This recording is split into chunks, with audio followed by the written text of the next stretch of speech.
Presiden nomor urut 1, Bapak Anies Rashid Baswedan, dengan subtema pendidikan, tanggung jawab guru dan dosen makin berat, namun kontribusinya kurang dihargai.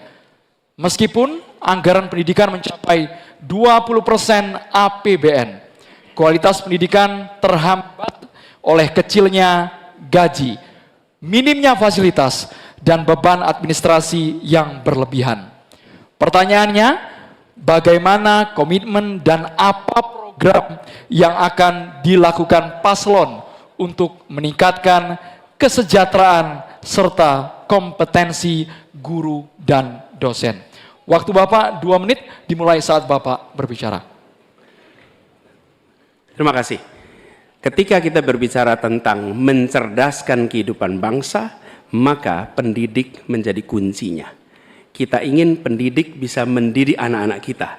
Karena itu kita harus bertanggung jawab dengan penuh atas kesejahteraan pendidiknya, agar dia bisa konsentrasi mendidik anak-anak kita.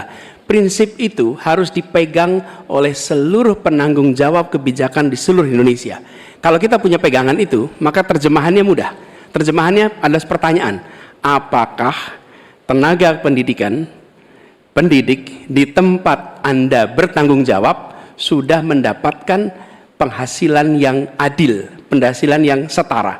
Jadi masalah-masalah yang kita miliki sekarang, misalnya ada puluhan ribu guru honorer belum diangkat jadi guru P3K, ada 1,6 juta guru belum tersertifikasi, lalu beban administrasi, itu semua bisa diselesaikan dengan prinsip tadi, bahwa kita harus bertanggung jawab atas kesejahteraan pendidiknya. Jadi program yang menurut saya harus dikerjakan, kita akan rencana kerjakan, adalah percepatan sertifikasi guru, pengangkatan 700.000 guru honorer menjadi guru P3K, kemudian beasiswa untuk anak guru dan anak dosen serta anak tenaga kependidikan. Jangan sampai mereka mendidik ratusan anak tapi anaknya tidak pernah bisa menyelesaikan pendidikan sampai tuntas. Kemudian penghargaan dan tunjangan bagi dosen dan peneliti yang berbasis pada kinerja. Dan yang tidak kalah penting adalah mengurangi beban administrasi. Dosen beban administrasinya luar biasa besar. Dosen itu mengajar, meneliti, melalui pengabdian masyarakat, tapi jangan diberikan beban administrasi yang terlalu besar. Jadi prinsipnya ada nilainya dulu yang kita pegang, kemudian ada turunan teknisnya, teknokrasi yang tadi saya sampaikan, dan kemudian bebaskan dari beban-beban yang tidak perlu. Demikian jawaban kami. Terima kasih. Selanjutnya kami persilakan kepada calon presiden nomor urut 2, Bapak Prabowo Subianto, untuk menanggapi atas jawaban yang disampaikan oleh Bapak Anies Baswedan. Waktu Bapak 1 menit dimulai saat Bapak berbicara. Secara garis besar, ya, secara objektif, saya menilai jawaban-jawaban Pak Anies baik, bagus, relevan. Saya banyak setuju dengan jawaban tersebut. Mungkin maklum beliau mantan Menteri Pendidikan, begitu. Siap, Bapak. Tapi enggak, saya sangat sependapat. Saya mau nambahkan bahwa kita harus mengaudit, mengkaji sekarang sistem kita ini baik atau tidak. Karena banyak sekali kebocoran-kebocoran dalam alokasi dana yang diturunkan sampai ke tingkat kabupaten dan sebagainya. Ini menyangkut memang masalah mental dan budaya banyak pejabat-pejabat kita. Jadi kita harus koreksi diri, kita harus audit, dan di mana masalah sistemik yang kurang baik harus kita perbaiki. Kita harus berani memperbaiki sistem yang kurang baik. Terima kasih. Masih ada waktu Bapak. Selanjutnya kami berikan kesempatan kepada calon presiden nomor urut 3, Bapak Ganjar Pranowo, untuk menanggapi atas jawaban yang disampaikan oleh Bapak Anies Baswedan. Waktu Bapak 1 menit dimulai saat Bapak berbicara. Kalau pendidikan mau maju, maka fasilitas mesti diberikan. Negara harus hadir dan makin inklusi. Nah, ketika kita bicara pada pendidiknya atau gurunya, saya mau bercerita pengalaman saja.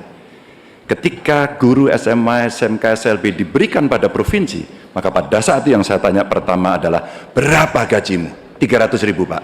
Sungguh tidak adil pemerintah ini.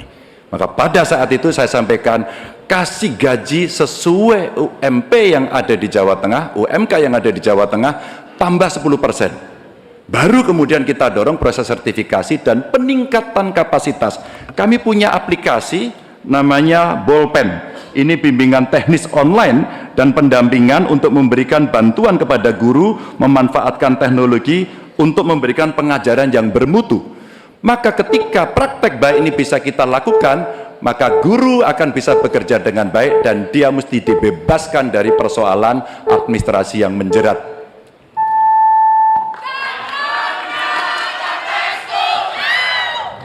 Selanjutnya, calon presiden nomor urut 1 Bapak Anies Baswedan untuk merespon tanggapan dari calon presiden nomor urut 2 dan juga calon presiden nomor urut 3. Waktu Bapak 1 menit dimulai saat Bapak berbicara. Terima kasih Pak Prabowo, terima kasih Pak Ganjar atas kesepemahaman ya terkait persoalan ini.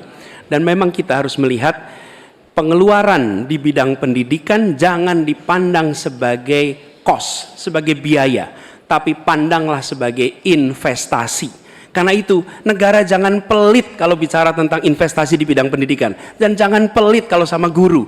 Jangan pernah kita memberikan yang seminim mungkin untuk guru. Berikan yang adil, sehingga mereka bisa konsentrasi. Dan kami cerita sedikit yang kita kerjakan di Jakarta. PAUD, guru-guru PAUD mendapatkan hibah di Jakarta. Kemudian guru-guru agama kita berikan bantuan. Semua guru dan dosen di Jakarta bebas PBB rumahnya. Sebagai apa? Sebagai penghargaan dari negara untuk mereka. Jadi kita berikan dukungan kepada guru dalam artian status, dosen juga begitu, kemudian penghasilannya dan kehormatannya. Pandang ini sebagai investasi untuk Indonesia menjadi negeri yang tercerdaskan. Terima kasih. Baik hadirin dan juga pemirsa.